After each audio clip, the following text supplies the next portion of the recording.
Welcome to Jungle Princess 123, everybody. I'm your host, Clara Scott. Welcome to the Clara Scott Show. So, if you're not really familiar with them, there was a band in the 1960s called the Monkees who had a TV show called The Monkees, which was based off A Hard Day's Night. They were more of actors than musicians, but some of the songs were pretty good all the same.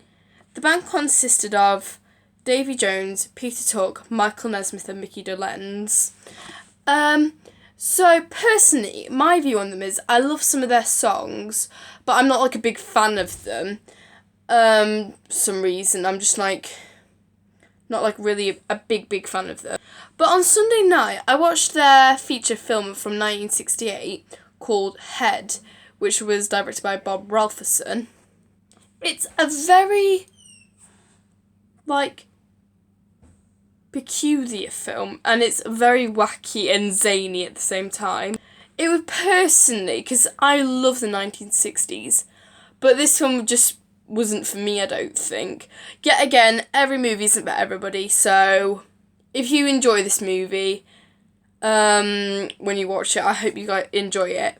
I can see the inspiration from the Beatles' Help and stuff like that, and a lot of 1960s pop culture television. So basically it's the Monkees, and they have a very psychedelic trip through Hollywood, and I think it towards the end of the film it gets more deep, I think it makes you realise, are you just thinking what's going on, or is it actually happening? And it questions the human mind, I think, Well, it's got some funny parts in it, I'll give it that. I don't know if I just said was partially correct to the film, but, I'll be honest, I got quite confused in it. Personally, I would rate this film on a scale of 1 to 10. Maybe a 6 out of 10.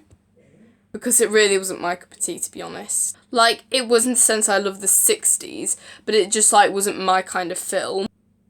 So it starts off with this man who's about to open a bridge ceremony, this bridge opening ceremony thing, and the monkeys interrupt it and jump off a bridge.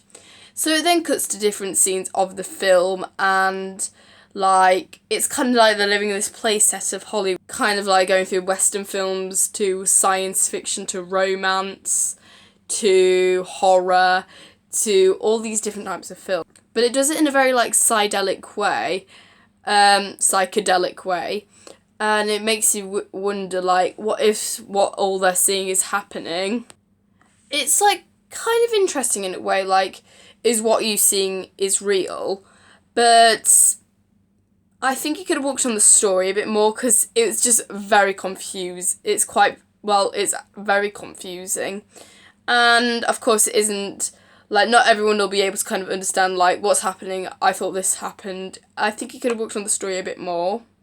But honestly, if you've seen this film and you're seeing this review right now, I just want you to know, I didn't think it was a terrible film. I think it could have been, worked on a bit more.